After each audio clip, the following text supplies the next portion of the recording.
I've said it before. I've heard other women say it too. I just get along better with men than I do with women. And maybe you felt that way. Maybe you've even said it out loud.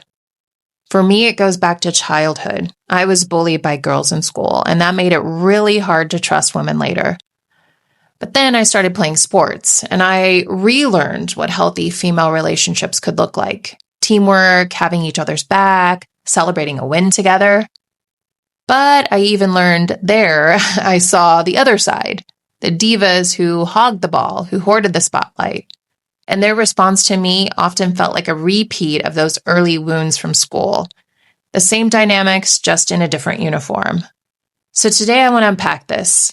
Why so many of us struggle with other women, why competition between us feels so threatening, and how we can start to heal those wounds together. Welcome to the Christina DiStefano podcast, where we explore the intersection of mindset to manifestation and the art of becoming in your space, your style, and your soul. I'm your host, Christina DiStefano, luxury real estate advisor, designer, and guide for the woman you're becoming. Here we go beyond surface level design and traditional success. We talk about transforming your home as a portal, embodying your next level identity, and creating a life that feels as good as it looks. If you're ready to step into your fullest expression with courage, intention, and beauty, you're in the right place. Let's begin.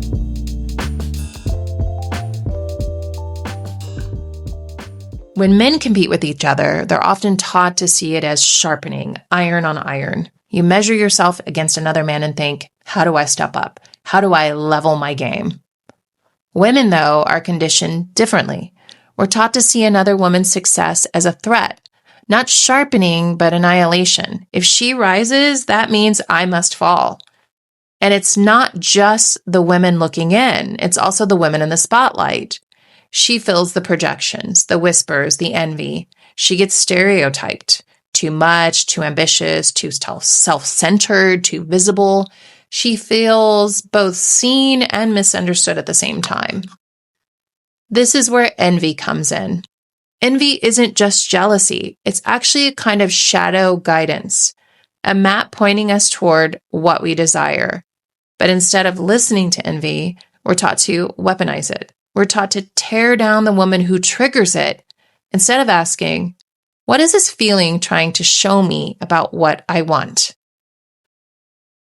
Carl Jung wrote that what we envy in others is often a projection of our own unlived potential.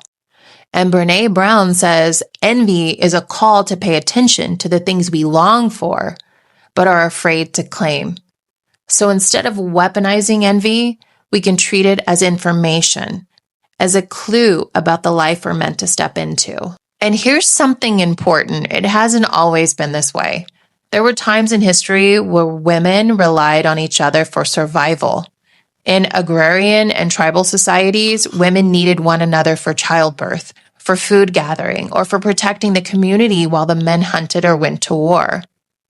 These bonds weren't always gentle, but they were essential. Without them, survival was compromised. Women were also the keepers of stories. Folklorist Marina Warner points out that fairy tales weren't just entertainment. They were coded maps for survival.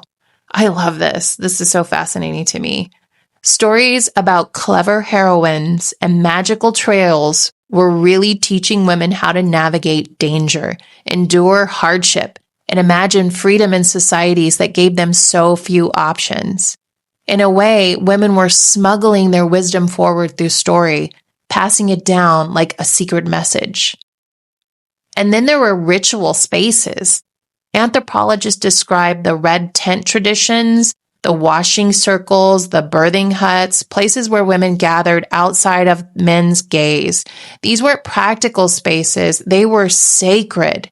They were where women initiate each other into womanhood, shared secrets, and reminded one another of their power. So when we feel that longing for sisterhood, that ache for a time when women had each other's backs, it's not just romantic nostalgia. It's memory, ancestral memory. Women once did rely on each other deeply, And part of what we're feeling today is the grief of having lost that bond. Fast forward to today, and instead of survival circles, we have social media call-outs, women accusing other women of being pick-me's. The pick-me girl stereotype is a woman who seeks male approval by distancing herself from other women. She says things like, "I'm not like other girls," or "I just get along better with guys." And at its root, this is about scarcity and conditioning.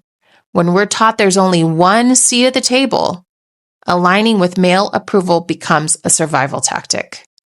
But here's the problem. Shaming women for being pick-me's doesn't heal anything. It just creates another rivalry. Instead of asking, why do women feel safer aligning with men, we turn on each other again. Sociologists explain that so-called pick-me behavior is an adaptation to patriarchy. It's not about weakness. It's about survival in a system where women's values are measured by male approval. And you've seen this dynamic played out in pop culture, like the Barbie movie. At first, the Barbies are powerful, intelligent, and running the world. But then the patriarchy enters and they suddenly forget who they are. They become what we'd call pick-me girls, seeking male validation instead of remembering their own power. It's played out as comedy, but underneath the humor is something profound. This is what cultural conditioning does. It makes women forget themselves. This episode is brought to you by the Powerhouse Handbook, my daily guide for women who are ready to reclaim their identity, their energy, and their worth. Inside, you'll find practical mindset shifts, journal prompts, and real tools to help you return to the strongest version of you, babe. If this podcast is resonating, this book is your next step. It's on Amazon. The link is waiting for you in the show notes. Now, let's get back to her. So how do we heal this? How do we change this? First, by listening to envy instead of fighting it. When another woman triggers you, instead of tearing her down, ask, what desire in me is she activating? What does her success show me about what's possible for me? Second, by reframing competition. If men can use competition to sharpen each other, why can't we? Another woman's rise can mean an invitation to rise for you. Think about it. If you see another woman rising up into something that you desire to rise up to, that's evidence right there that you can do it. And if you're the woman in the spotlight, remember this. Much of what people project onto you is about their own unlived desires, not about who you actually are. Their envy is about them, not about you, babe. And finally, we have to acknowledge where this began, with our earliest relationships, our mothers, our sisters, our classmates. Many of us were wounded by women early in life, so healing those memories, forgiving ourselves for the ways we've betrayed each other, is part of the path back to trust. Not only the ways we've betrayed each other, but the ways we have betrayed ourselves. Because that jealousy we're feeling is triggering a desire within us. And by not acknowledging and identifying that desire within us, we are not acknowledging and identifying our true selves. So there's a path of healing and forgiving ourselves for betraying each other, for not letting that part of us speak, and then bringing her desires into reality. Let's bring this full circle. So for me, these episodes are part of that healing. They've helped me trust women again, little by little, by understanding why we respond, why we do these things, why we default to these things, and more specifically, why I do. It's helped me empathize and understanding every woman's journey. So if you've ever said it, I just get along better with men. If you've ever said it, I just get along better with men than women. I want you to know you're not alone. But I also want to challenge you to imagine something different. Imagine rewriting that story. Imagine a world where we see each other not as threats, but as mirrors. Not as competition, but as companions. If this episode lit something up in you, send it to a friend who needs to hear this today. Be the woman who pulls another woman forward.